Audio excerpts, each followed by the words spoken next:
Next में हम बात करते हैं पाम मेथड की। पाम मेथड बहुत ही आसान और बहुत ही अच्छा मेथड है। इस पाम मेथड से आप अपने स्टूडेंट को, आप अपने आप को किस तरह से तुरंत आप सारी वैल्यूज को याद कर सकते हैं। अब इसके पहले यहाँ ये सारी जितनी भी एंगल है उस सारे एंगल को यहाँ पे पुट अप कर देते हैं। जैसे कि ये डिनोट करता है 0 डिग्री को, ये डिनोट करता है फिंगर के पीछे आपका कितने फिंगर है, इस फिंगर के पहले कितने फिंगर है, इस फिंगर के पहले 0 फिंगर है, तो अपॉन में number of the finger upon में 4। हेलो फ्रेंड्स, मेरा नाम विशाल है और आप देख रहे हैं हमारा यूट्यूब चैनल जिसका नाम है द नेक्स्ट लेवल। तो इस नेक्स्ट लेवल में आज हम पढ़ेंगे ट्रिगोनोमेट्रिक फंक्शन के बारे में। आप चाहे जेईई की तैयारी कर रहे हो, चाहे 11th क्लास में हो, 12th में हो, आपको ये हर जगह यहाँ पे काम आएगा। शुरू से यहाँ पे हम देखते हैं। देखिए, सबसे पहले यहाँ पे देखेंगे जो ट्रिगोनोमेट्री जो वर्ड है, एक्चुअली ये ग्रीक वर्ड है, जहाँ पे हमारे पास ट्रिगोन और मैट्रॉन। ट्रिगोन का मतलब होता है मेजरमेंट, यहाँ पे ट्रायंगल का, और यहाँ पे मेजरमेंट। एक्चुअली में ट्रायंगल का मेजरमेंट किस तरह से होता है उसके बारे में यहाँ पे हम देखेंगे। ट्रायंगल आप अलग अलग तरह के पढ़े होंगे, चाहे हमारे पास स्केलेन ट्रायंगल हो, चाहे हमारे पास इक्विलैटरल ट्रायंगल हो, चाहे हमारे पास अलग अलग दो, मतलब हम चाहे मेजरमेंट के हिसाब से हो, चाहे साइड्स के हिसाब से हो, उस हिसाब से हम यहाँ पे ट्रायंगल के बारे में पढ़ेंगे। देखिए, यहाँ पे जो ट्रायंगल, एक्चुअली में ट्रिगोनोमेट्री में जो ट्रायंगल यूज होता है वो होता है बेसिकली आपका राइट एंगल ट्रायंगल यूज होता है, क्योंकि यहाँ पे 2-3 चीजें हैं जो आपको बहुत ही ज्यादा मेजरमेंट के लिए मिलेगा। एक तो आपको उसका हाइट मेजरमेंट करने के लिए आपको राइट एंगल ट्रायंगल चाहिए, दूसरा आपका बेस से डिस्टेंस मेजरमेंट करने के लिए आपको राइट एंगल ट्रायंगल चाहिए ही चाहिए। तो यहाँ पे अलग अलग एंगल होता है। जैसे ये हमारे पास टर्मिनल साइड होता है, ये वाला टर्मिनल साइड, दूसरा हमारे पास होता है इनिशियल साइड। इनिशियल साइड से और टर्मिनल साइड में हमारे पास जो जाता है, ये हमारा टर्मिनल साइड इसलिए इसको बोला गया क्योंकि ये टर्मिनेट करता है एक जगह से दूसरी जगह पे। यहाँ पे देखिए टर्मिनेट कर रहा है, और एंगल जो बना रहा है हमारे पास ये हो, ये यहाँ पे वर्टेक्स, मतलब वर्टेक्स हमारे पास इनिशियल लाइन हो गया। ये आपका पॉजिटिव अप डायरेक्शन में टर्मिनेट कर रहा है, और नीचे में हमारे पास टर्मिनल साइड यहाँ पे डाउन डायरेक्शन में टर्मिनेट कर रहा है। पर ये जो हमारे पास इनिशियल साइड है, हमारे पास दोनों तरफ हमारा सेम है। ये इसमें भी हमारे पास सेम है और यहाँ पे भी हमारे पास सेम है। बस ये है कि आपका अप साइड में है और ये आपका डाउन साइड में, दोनों साइड में हमारे पास कोई ना कोई एंगल यहाँ पे ये बना रहा है हमारे पास एंगल, ठीक है। तो यहाँ पे अब देखेंगे, आपने पहले भी पढ़ रखा होगा sign, cos, tan, cosec, sec, cot. Actually में sign, cos, tan, cosec, sec, cot होता क्या है इसके बारे में यहाँ पे हम देखेंगे। देखिए, सबसे पहले इसको हम क्या करते हैं, इसको हटाते हैं और ये देखते हैं कि हमारे पास जो मेजरमेंट वाला पार्ट है वो हमारा क्या क्या होता है, वो यहाँ पे हम देखेंगे, ठीक है। तो ये वाला पार्ट हम इसको सबसे पहले हटा देते हैं, और जो टूल्स हम यहाँ पे ले रहे हैं, शेप यहाँ पे ले रहे हैं, एक ट्रायंगल का हम यहाँ पे मान लीजिए एक शेप ले लेते हैं, ठीक है। एक ट्रायंगल का यहाँ पे हम शेप ले लेते हैं। ये हमारे पास राइट एंगल ट्रायंगल है, और इस राइट एंगल ट्रायंगल में हमारे पास ये देखिएगा, ये आपका 90 डिग्री का एंगल होता है। कहीं भी राइट एंगल ट्रायंगल में जो ये वाला साइड होता है हमारे पास 90 डिग्री का होता है। मान लेते हैं कि ABC हमारे पास एक राइट एंगल ट्रायंगल है, जहाँ पे B पे आपका 90 डिग्री है, ठीक है। B पे आपका 90 डिग्री का अगर मतलब हुआ, तो अगर आपको हाइपोटेनियस जानना है, इसमें 3 साइड होते हैं, तीनों साइड आपका अलग अलग होता है। 90 डिग्री के सामने का जो भी आपका साइड होगा वो आपका हाइपोटेनियस हो जाएगा, जिसको ऐसे डिनोट करते हैं। उसके बाद आपका या तो ये बेस हो सकता है या भी ये भी बेस हो सकता है, लेकिन हम इसको मान लेते हैं ये परपेंडिकुलर है और ये बेस है आपका। अब यहाँ पे बेस किसके ऊपर डिपेंड करता है? बेस डिपेंड करता है आपका थीटा एंगल के ऊपर डिपेंड करता है, ठीक है।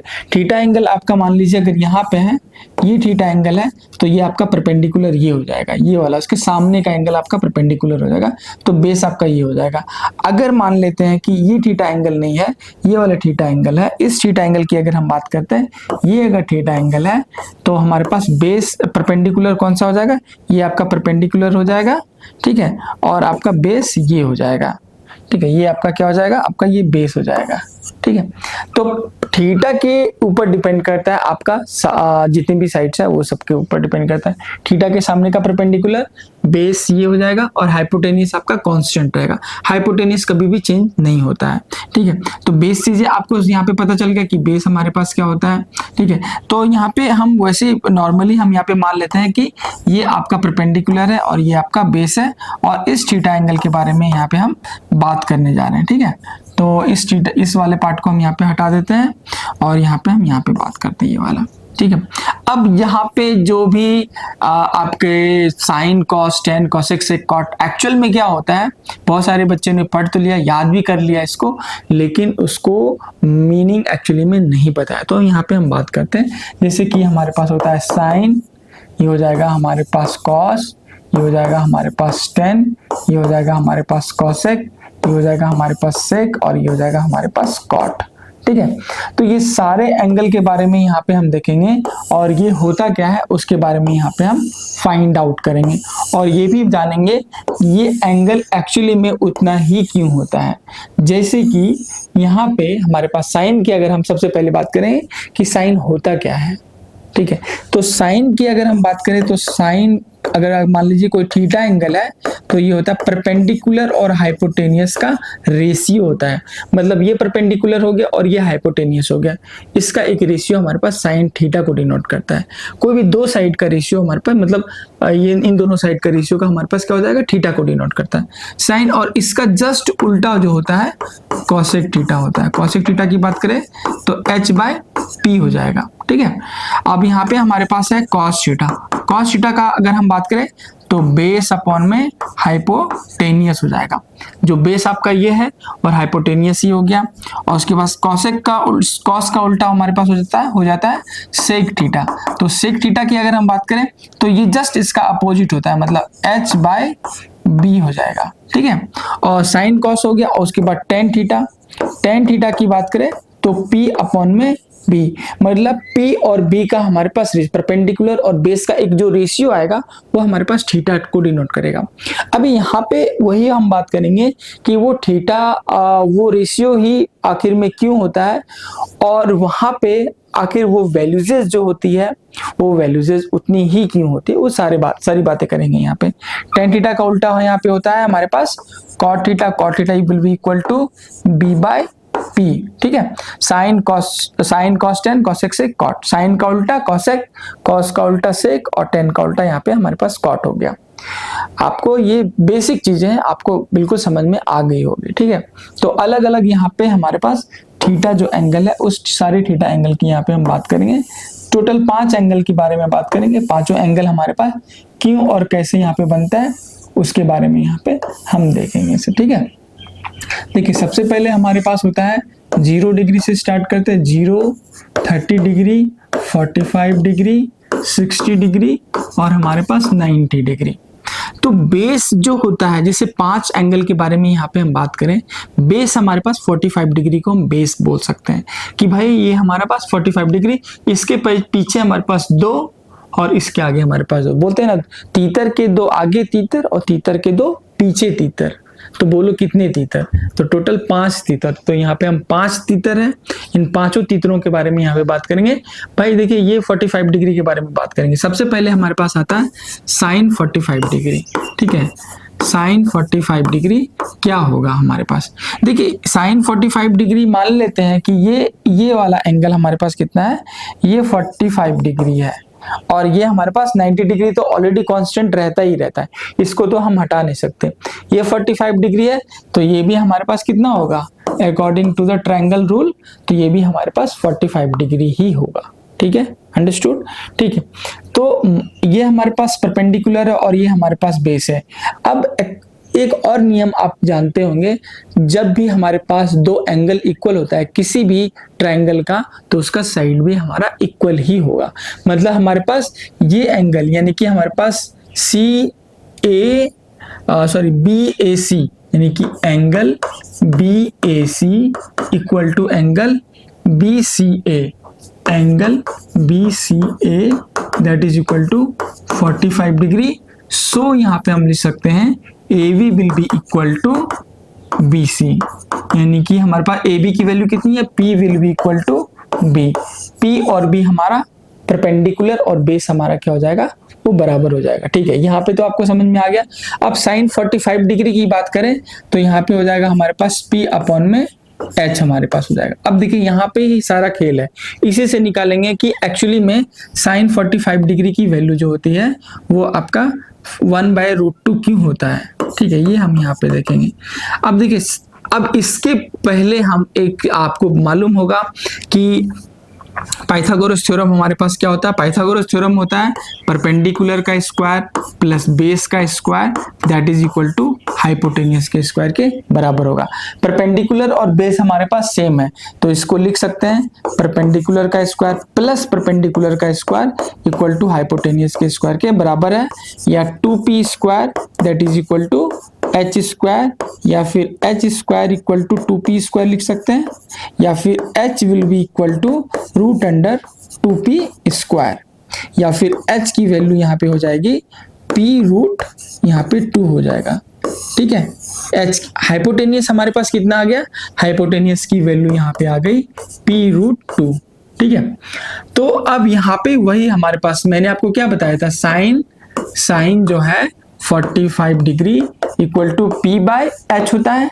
ठीक है, या फिर p को हम क्या लिख सकते हैं, p को हम p ही लिख सकते हैं, और h की वैल्यू कितनी आ गई? h की वैल्यू p रूट 2 आ गया, p रूट 2, p से p कैंसिल, ऊपर में क्या बचा 1 अपॉन में रूट 2, यानी कि साइन 45 डिग्री की वैल्यू आ गई 1 अपॉन में रूट 2। ठीक है, यहां से एक्चुअल में ये वैल्यू आता है साइन 45 डिग्री की वैल्यू रूट 1 अपॉन में रूट 2 यहां से आता है। ठीक है, ये आपका जो मेथड है ये मेथड एक्चुअली में एक्सपेरिमेंटल मेथड मैंने बताया, जेन्युइन मेथड। अब यहाँ पे दूसरा एक मेथड आपको बताता हूँ जो कि शॉर्टकट मेथड होता है। ठीक है, उस शॉर्टकट मेथड, उसके बाद एक और मेथड बताऊंगा जिसको बोलते हैं पाम मेथड। मतलब हम 3 तरह से आपको हम सिखाएंगे कि किस तरह से एंगल को वेरीफाई करके एंगल को हम यहाँ पे बनाते हैं। ठीक है, पहला मेथड हो गया एक्सपेरिमेंट जिसको ज्योमेट्रिकल मेथड भी बोल सकते हैं। दूसरा मेथड हो गया जिसको हम थ्योरेटिकल मेथड या फिर हम इसको आपको बनाने का तरीका जिसको बोलते हैं वो वाला मेथड हम आपको बताएंगे। तो वो मेथड बनाने के लिए हम क्या करेंगे, देखिए वो मेथड बनाने के लिए बहुत ही सिंपल सा उपाय है, उस उपाय के लिए हम यहाँ पे चलेंगे कि हमारे पास क्या होता है। देखिए सबसे पहले हम यहाँ पे क्या करेंगे, आप जो है 30 डिग्री, 45 डिग्री, 60 डिग्री और 90 डिग्री, तो यहाँ पे आपको लिखना होगा 0 से लेकर के 0, 1, 2, 3 एंड 4 ये लिखना होगा। आपने लिख दिया इसको। ठीक है, सब में क्या करें, आप 4 से डिवाइड कर दीजिए, सबको 4 से डिवाइड कर दीजिए, सबको, ये भी 4 से आपने डिवाइड कर दिया, और फिर यहाँ पे क्या करें, सब के ऊपर रूट चढ़ा दीजिए, सब के ऊपर रूट चढ़ा दीजिए। ठीक है, तो साइन की जितनी भी वैल्यू है आपको आपका निकल गया, साइन की जितनी वैल्यू 0 का हो गया, ये हो गया 30 डिग्री का हो गया, ये 45 डिग्री का हो गया, ये हो गया 60 डिग्री का हो गया, और ये हो गया 90 डिग्री का। ठीक है, तो 0 by any number that will be equal to 0, और वो रूट में रहे तो भी हमारे पास क्या आएगा, ये आ जाएगा हमारे पास 0। ठीक है, ये हमारा 0 आ गया। और नेक्स्ट में अगर हम बात करें, तो नेक्स्ट में हमारे पास होगा ये 0 आ गया। नेक्स्ट की बात करें 1/4 है, 1/4 का मतलब यहाँ पे हो जाएगा रूट में है तो ये हो जाएगा 1/2, और इसकी बात करें तो ये 1 टाइम है, ये 2 टाइम है, यानी कि कटेगा 1/√2, और इसकी बात करें तो ये रूट से निकल जाएगा √3/2, और इसकी बात करें 4 से 4 कैंसिल हो जाएगा, 1/1 वो रूट में रहेगा तो उसकी वैल्यू यहाँ पे 1 ही आएगी, यानी कि ये 1 हो गया। अब सारे जितने भी वैल्यूज है यहाँ पे पुटअप कर देते हैं, यानी कि इसकी वैल्यू 0, इसकी वैल्यू 1/2, इसकी वैल्यू 1/√2, इसकी वैल्यू √3/2, और इसकी वैल्यू 1। ठीक है, आपको समझ में आ गया होगा ये। ठीक, अब यहाँ पे एक ये तो मेथड आपको आराम से पता चल गया होगा। नेक्स्ट में हम बात करते हैं पाम मेथड की। पाम मेथड बहुत ही आसान और बहुत ही अच्छा मेथड है। इस पाम मेथड से आप अपने स्टूडेंट को, मतलब आप अपने आप को किस तरह से तुरंत आप सारी वैल्यूज को मतलब याद कर सकते हैं, उस याद करने के तरीकों को बताते हैं। देखिए यहाँ पे सबसे पहले आप अपना पाम को याद रखिएगा, ये हाथ को। ठीक है, यहाँ पे मैं पहले एक नॉर्मल सा एक पाम बना देता हूँ, उसके बाद यहाँ पे हम देखेंगे कि किस तरह से ये काम करता है। ठीक है, देखिए यहाँ पे पाम बनाते हैं।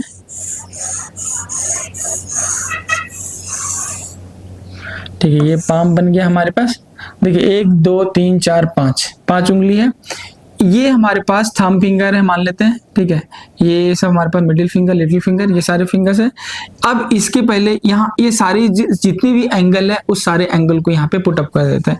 जैसे कि ये डिनोट करता है 0 डिग्री को, ये डिनोट करता है आपका, ये आपका डिनोट कर रहा है 30 डिग्री को, ये डिनोट कर रहा है आपका 45 डिग्री को, ये डिनोट कर रहा है आपका 60 डिग्री को, और ये डिनोट कर रहा है आपका 90 डिग्री को डिनोट कर रहा है, ठीक है। ये सारे वैल्यूजेस को यहाँ पे हम पुट अप करते हैं। और अब देखना है आपको पाम मेथड में इस एक्चुअल में इस फिंगर के पीछे आपका कितने फिंगर्स है, इस फिंगर के पहले कितने फिंगर है, इस फिंगर के पहले 0 फिंगर है। तो 0 अपॉन में यहाँ पे लिखेंगे रूट, यहाँ पे सिंपल आपको हमें लिखना होगा, एक मेथड होता है इसमें लिखना होता है रूट अंडर 0 अपॉन में number of the finger upon में यहाँ पे number of the finger upon में 4, ठीक है। ये आप यहाँ पे ऐसे लिख दीजिए root under number of the finger upon में 4। तो यहाँ पे रूट ऑफ द नंबर हमारे पास कितने हैं पहला वाला मेथड के लिए, तो ये पहला वाला मेथड के लिए हमारे पास 0 है, 0 अपॉन में 4 यानी कि हो जाएगा हमारे पास 0। तो पहला डिग्री निकल गया 0, एकदम सही है। दूसरा वाला के बाद कितने फिंगर है, नंबर ऑफ द फिंगर 1 है, यानी कि दूसरे वाले के लिए हो जाएगा 1 अपॉन में रूट अंडर 1 अपॉन में 4, ठीक है। तो यानी कि ये हो जाएगा 1 अपॉन में 2, ठीक है। इसके बाद कितना फिंगर है, इसके बाद हमारे पास कितने फिंगर है, इसके बाद हमारे पास 2 फिंगर है, यानी कि रूट अंडर 2 अपॉन में 4, यानी कि ये कट जाएगा, यानी कि 1 अपॉन में रूट 2। इसके बाद कितने फिंगर है, इसके बाद 3 फिंगर है, यानी कि रूट अंडर 3 अपॉन में 4, ये हो जाएगा रूट 3 अपॉन में 2। और इसके बाद कितने फिंगर है, इसके बाद 4 फिंगर है, यानी कि 4 अपॉन में 4, ये रूट में आ जाएगा, यानी कि इसकी वैल्यू 1। तो सारे जितने भी वैल्यूजेस है उस सारे वैल्यूजेस को आपको यहाँ पे देखना होगा और सारे वैल्यूजेस को यहाँ पे पुट अप करना होगा। देखिए बेस यही है आपका, साइन की जो वैल्यू है वही एक्चुअली में बेस वैल्यूजेस है, और इसी बेस वैल्यूजेस पे हम निकालते हैं। अब कॉस की वैल्यू कैसे निकलेगी, कॉस की वैल्यू जस्ट इसका उल्टा हो जाएगा, 1 आ जाएगा, ये आ जाएगा रूट 3/2 आ जाएगा, ये 1/√2 आ जाएगा, ये 1/2 आ जाएगा, और ये 0 आ जाएगा, ठीक है। साइन के बाद हमारे पास अगर 10 की अगर हम बात करें तो 10 होता है हमारे पास, 10 की वैल्यू होती है हमारे पास, ये आपको लिखना है तो आप इसको लिख सकते हैं और पॉज करके आप इसको लिख सकते हैं, ठीक है। अब यहाँ पे देखिए 10 की वैल्यू की बात करेंगे यहाँ पे, ठीक है। 10 थीटा की अगर हम बात करें तो 10 की वैल्यू यहाँ पे होती है, कहीं भी 10 थीटा की वैल्यू होती है साइन थीटा अपॉन में कॉस थीटा, ठीक है। तो साइन थीटा अपॉन में कॉस थीटा मतलब 0 अपॉन में 1, तो नॉमिनेटर में 0 है तो यहाँ पे हमारे पास आ जाएगा सिंपल 0। 1/2 अपॉन में रूट 3/2, देखिए 1/2 अपॉन में रूट 3/2, ये ऊपर चला जाएगा, यानी कि 1/2 इंटू करेंगे तो 2/√3, ये कट जाएगा, यहाँ पे कितना बचेगा 1/√3, यानी कि ये बच जाएगा 1/√3, ये बच जाएगा 1, और ये 2 से 2 कैंसिल हो जाएगा, यानी कि √3। इसकी वैल्यू कितनी होगी 1/0, ये समझना आपको बहुत ज्यादा इंपॉर्टेंट है। 1/0 का मतलब हो गया हमारे पास कि ये जो वैल्यू है हमारे पास इन्फिनिटी को चला जाए, इन्फिनिटी या फिर हम अनडिफाइंड इसको बोल सकते हैं, मतलब इसका कोई पर्टिकुलर डेफिनेशन नहीं होगा, यानी कि हमारे पास अनडिफाइंड इसको बोल सकते हैं, अनडिफाइंड वैल्यू, ठीक है। साइन कॉस 10 का वैल्यू हो गया। कॉसेक की अगर हम बात करें, कॉसेक थीटा की अगर हम बात करें तो ये वैल्यू होते हैं 1 अपॉन में साइन थीटा, 1 अपॉन में कितना होता है साइन थीटा। अब ये जो साइन थीटा है, ये साइन थीटा यहाँ पे अगर हम इसकी बात करें 1 अपॉन में 0, ये यानी कि डिनोमिनेटर में 0 आ रहा है, तो इसकी भी वैल्यू क्या हो जाएगी अनडिफाइंड हो जाएगा, ठीक है। ये हमारे पास अनडिफाइंड हो जाएगा। अब इसको उल्टा करते हैं तो ये 2 हो जाएगा, इसको उल्टा करते हैं तो ये √2 हो जाएगा, इसको उल्टा करते हैं 2 अपॉन में √3 हो जाएगा, इसको उल्टा करते हैं तो ये 1 ही आएगा। साइन 90 डिग्री या कॉस 90 डिग्री की वैल्यू हमारे पास सेम रहेगी, ठीक है। सेक की बात करें तो कॉस का उल्टा हमारे पास हो जाएगा, ये 1 आ जाएगा, ये आ जाएगा 2 अपॉन में √3, ये आ जाएगा √2 आ जाएगा सिंपल, ठीक है। ये सिंपल आपका √2 आ जाएगा,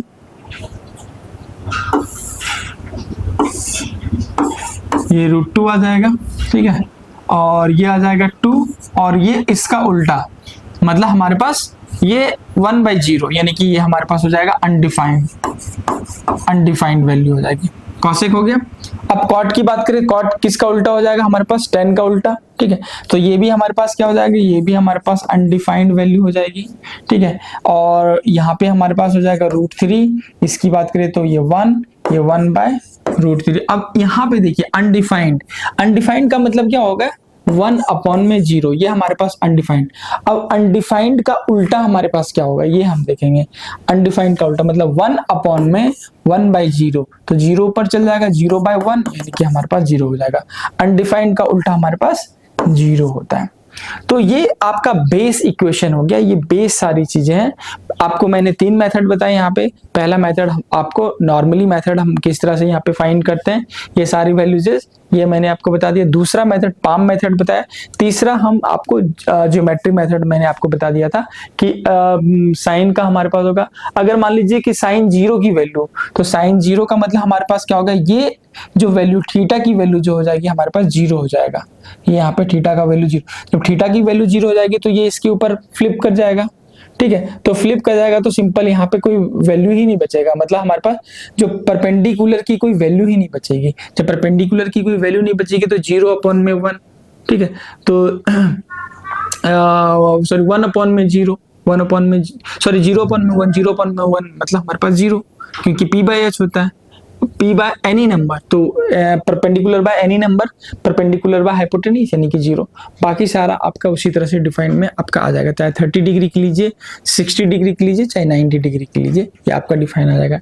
तो ये अब बिल्कुल बेस से मैंने अभी स्टार्ट किया है। आगे यहाँ पे हम आगे पूरा चैप्टर आपको यहाँ पे पूरा बताएंगे। 11th क्लास का पढ़ रहे हैं आप, मैथ पढ़ रहे हैं, आपको हमारा वीडियो कैसा लगा प्लीज इसको लाइक कीजिए, शेयर कीजिए अपने दोस्तों के साथ, और इसको सब्सक्राइब जरूर कीजिए। Thank you so much, bye bye.